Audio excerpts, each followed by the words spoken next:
Hello Cancer, Sun, Moon, Rising, and Venus signs. Kamusta kayo? Sana po nasa mabuti kayong kalagayan. Welcome back po sa Star Tarot. Kung bago kayo rito, welcome din kayo. Thank you sa inyong support. I truly appreciate it. God bless you all. Cancer, dog close-up, pleasure with a close friend. Ayan, so that's good. Kailangan din ninyo yung paminsan para makapag-unwind kayo, makapag-catch up kayo with friends. Misunderstanding, maaaring yung misunderstanding na to maaaring sa isang kaibigan din, no? Or possible na kapamilya or katrabaho, kaya kayo makikipagkita din sa inyong kaibigan para siguro, alam mo yun, may mahingahan kayo, may mapagsabihan kayo ng sitwasyon ninyo dito, no? With someone. So, what else for Cancer? We have Tankard, celebration, fun, enjoyment. So, ito siguro yung pagkakaabalahan ninyo sa ngayon, no? Maaaring meron kayong si-celebrate, meron din sigurong celebration ng inyong mga kaibigan or kapamilya, and you will be invited, no? Siguro, kaya have fun, no? And enjoy every moment na meron kayo dyan sa party na yan.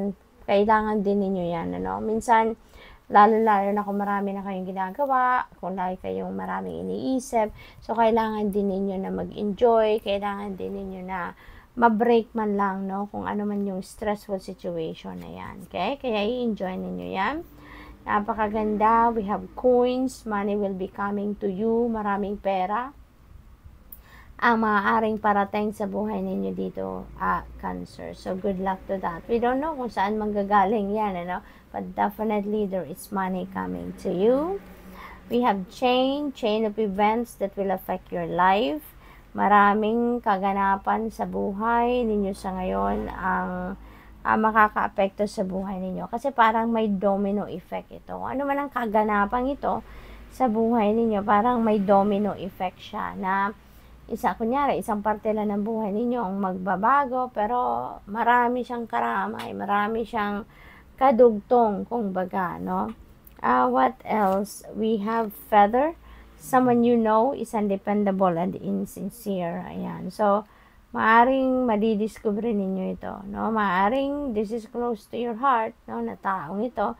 Pero ngayon, maaring madismaya kayo sa madidiscover ninyo na yung taong ito pala ay hindi naman totoo sa'yo, hindi sincere sa'yo, hindi siya mapagkakatiwalaan, no? What else? Napakaganda. A wish is granted, Cancer, no? So, siguro natanggap nyo na to.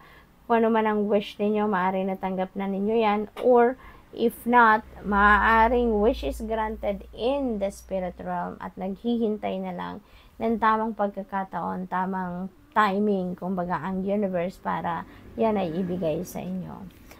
We have both. Napakaganda naman ito, Cancer. Meron kayong money will be coming to you at both of money ang parating, di ba? There is money or property through an inheritance na parating or panalo, no? Or windfall, no? So, maaaring may magraregalo, merong magpe-pay back sa inyo ng good deed ninyo ginawa in the past at maaaring mabigyan kayo ng pera, no? Napakaganda. Pagdating sa pera, no, sobrang swerte ninyo sa ngayon, Cancer. Holy. Cancer, nakakaloka. So, meron tayong money will be coming to you. Money parating from different sources, tapos may kayamanan. So, saan ka pa, Cancer? Talagang maraming pera ang dadating sa inyo dito, and that could come from various sources, no? Maaring tatlong panggagalingan, di ba? Iba't ibang klaseng energy, or depende sa inyong sitwasyon, but definitely there is financial gain, there is additional wealth na parating sa inyo, kaya good luck talaga. Holy moly, tingnan ninyo, sabi ng Carrot energy, there is an opportunity or windfall. Dito din, may windfall, hindi ba? So, most likely, meron ditong, alam mo yun, hindi ninyo inaasahan, bigla na lang merong susulpot at magbibigay sa inyo ng pera, or bigla na lang susulpot yung pera. My God, napakaswerte ninyo sa ngayon, napakaganda. We have obstacles to overcome. Ayan. At kung ano man ito, no? Feeling ko related yan dito sa misunderstanding ninyo with someone. Kaya, maliliit lang ito, yung bundok-bundok na to. This is just hills. Maliliit lang siya at merong araw, no? Si Haring Araw, nakalabas na doon sa dulo. So, parang dadaan lang talaga to, no? Dadaan lang ito ng saglit na obstacle na to sa buhay ninyo. Mabilis din ninyo itong masusolusyonan, mabilis din ninyong mahahanapan ito ng way out. We have hope, feeling tied down or frustrated. Ayan, so siguro related yan dito, no, sa obstacle ninyo with misunderstanding din. Maaring dyan kayo mapoprostrate sa bagay na yan. Maaring dyan kayo mapoprostrate sa mga sitwasyon na hindi ninyo, it's beyond your control, no, sa ngayon. Kaya, pasasaan ba at magiging maayos din ang lahat? Always remember na wala naman tayong problema, walang obstacle, or walang challenging situation na binibigay sa atin ang universe na hindi natin kaya, 'di ba? Solusyonan. Kaya pasasaan ba't malalagpasan mo din 'yan. So we have angel number 2121. Ayan. So prosperity, speaking of money coming to you, sabi dito there is prosperity as well, harmony, journey, no, waiting, discipline, exaggeration, and the opposite sex. So, maraming kaganapan sa buhay ninyo sa ngayon, Cancer. At siguro magiging mataas ngayon ang level ng inyong energy. Enthusiastic kayo ngayon, optimistic. Sabi dito, that day you're waiting for will come. Yan, yung panahon na to, yung period na to ng kasaganaan ang maaring matagal na ninyong hinihintay, at eto na yon. So, maintain discipline. You're getting closer to your end goal.